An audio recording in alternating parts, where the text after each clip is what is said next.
Hello everybody. Today I am going to talk about why people hate Brahmins and why we need reservation. And I want to break all those statements which are in support of these two stuff, that why people hate Brahmin and why we need the reservation system. Yeah. First of all, I just want to make you inform that why people hate the Brahmins.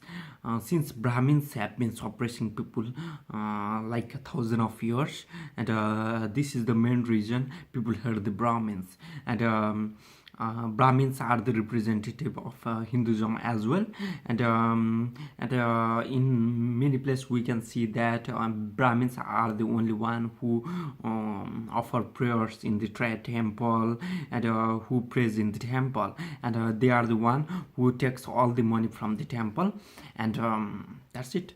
This is the main reason why people hate the Brahmins. And the next reason is the still today they are suppressing lots of people. Yeah, I just want to, and I'm going to share about the reservation system as well, why it's needed. The main reason we need reservation system is, of course, since Brahmins have been suppressing other people for thousands of years, and it's all right to suppress the Brahmins. And second reason is Brahmins are rich, and there is no point on giving some extra facilities to the Brahmins, and other sector, Dalit or any other sector people needs to uplifted to the level where Brahmins are.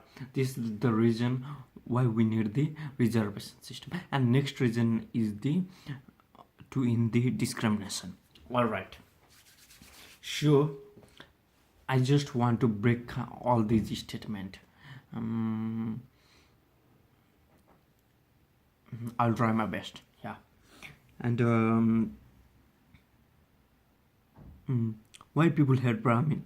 Brahmins are the one who suppress people for thousands of years, right? First of all, let's trace back to the history. You are telling like thousands of years, so let's go back to 1,000 or 2,000 years. Did Brahmin really suppress other people? Please understand very carefully, listen very carefully that first of all, who were the most powerful people? Who can be the most powerful people in the country?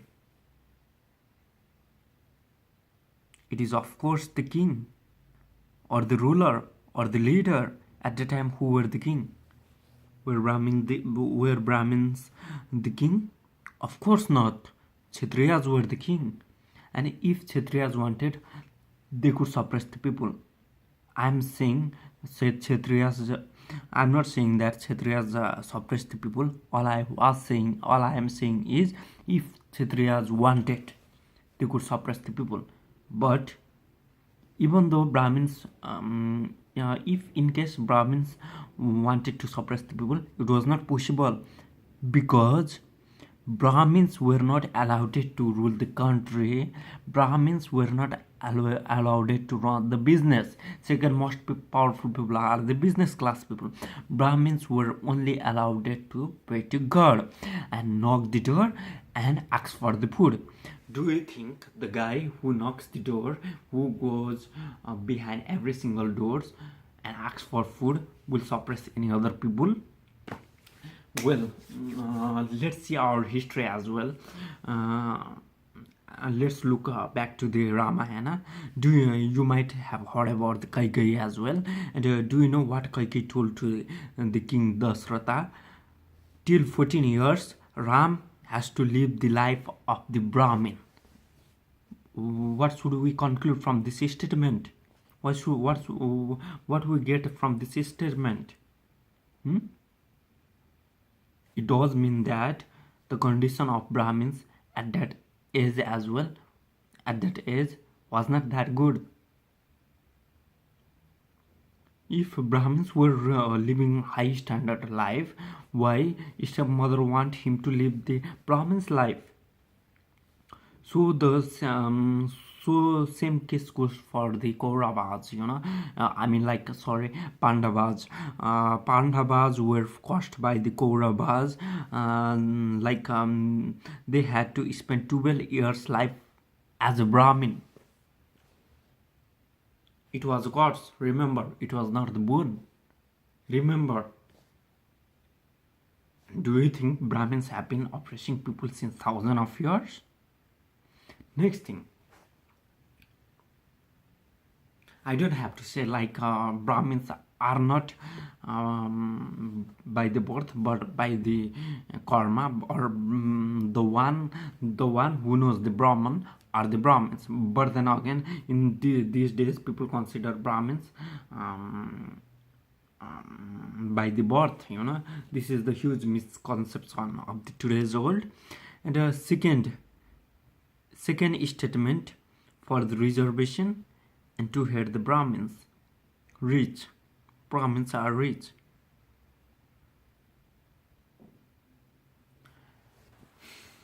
First of all, Brahmins are not rich. I will give you the statistics. Secondly, if they are rich also,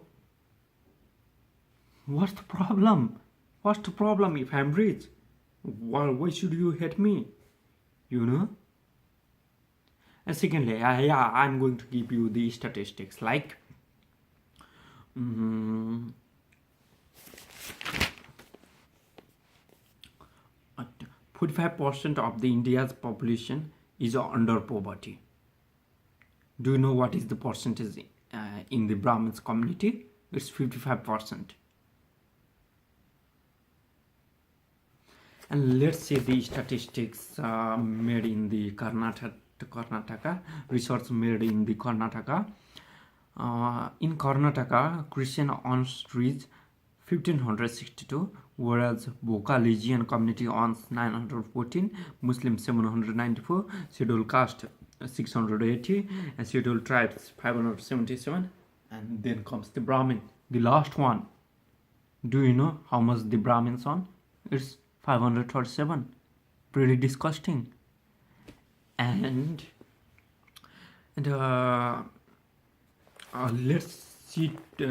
let's go back to the academic history of the Brahmins. How much Brahmins are able to study? 44% Brahmins drop their primary school. 44%. Still you are saying that Brahmin are in the top level. Brahmins do not need the right. And 36% of the Brahmin leave their pre-matriculation level. They don't even complete the pre-matriculation level.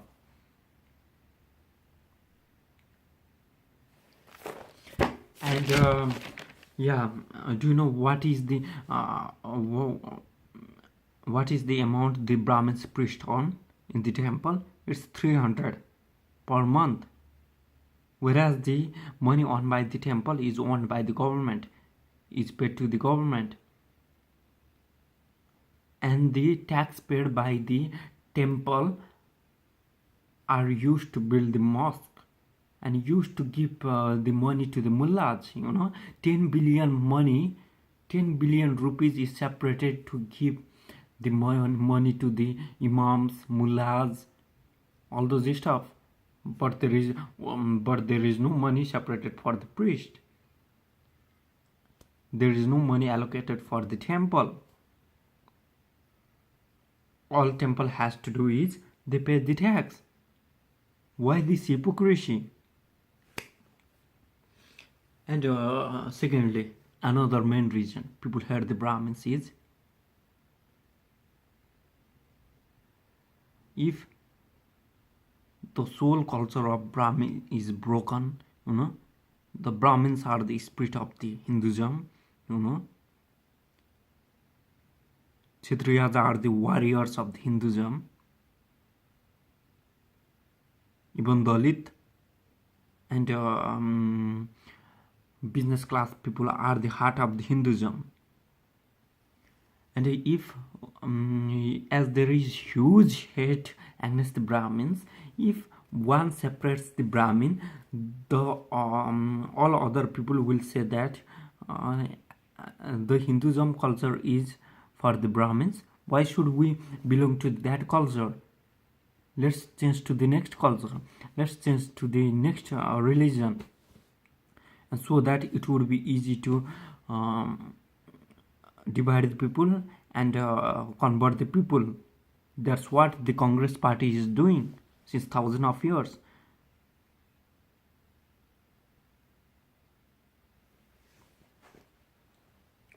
And next survey in the Andhra Pradesh, 75% Brahmins are involved in domestic work in Andhra Pradesh, whereas 50% of the toilet cleaner in Patel Nagar of Delhi are the Brahmins. And most of the Brahmins in Varanasi are involved in rickshaw pulling. Most of the rickshaw puller are the Brahmins. Here, I don't want to say that any other caste is bad or good. I don't want to say that Brahmin is good or bad as well. All I want to tell is we should stop doing hypocrisy. Like if somebody else culture or caste is hot, like if Dalit is hot, we will have the huge outrage. But what's about the Brahmin? Isn't this statistics telling that the Brahmin's condition is going worse and worse? Why don't we stand up for Brahmin as well? I stand up for the Dalit. I stand up for the Brahmin as well. Isn't it is this time to stand for the Brahmin as well?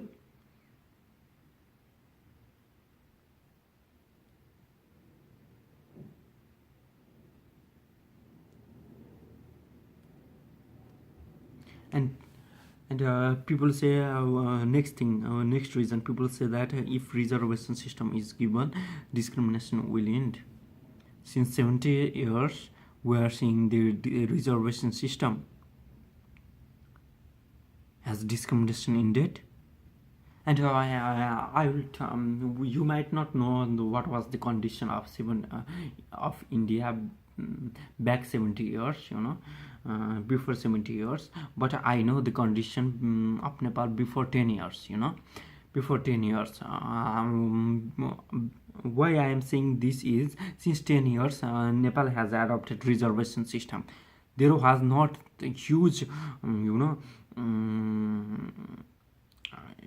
what do you call that, distance between different castes in Nepal. But in this time, because of the reservation system, reservation is given to the certain community, it has ended up making the huge differences, huge differences. And there is hate among different communities of Nepal. There is hate among Brahmin, Kshatriyas, and business class people and the working class people. Huge hate as compared to 10 years back. As compared to 2008, 7, I don't even know.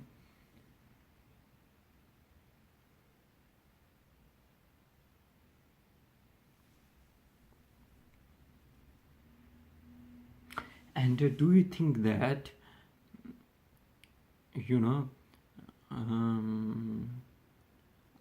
you think that is it okay? I'm from the poor family and I'm in 200 marks, I get 180 marks.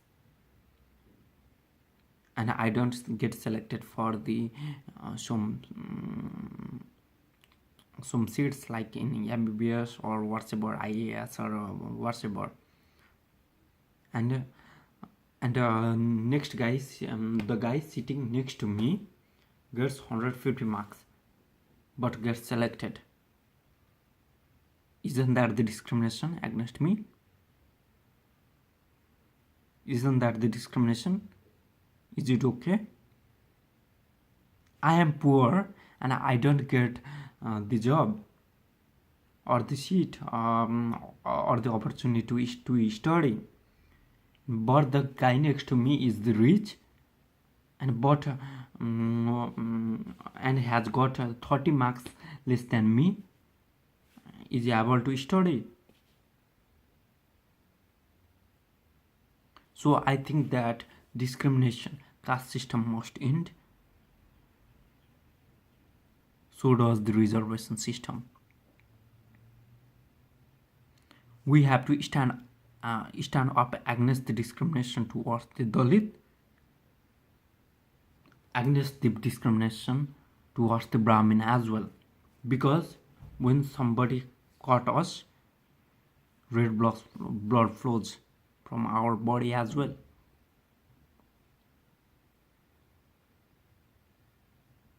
We also feel pain, and we also have heart. Just because we don't speak doesn't mean you say every sort of thing, every sort of nonsense. धन्यवाद.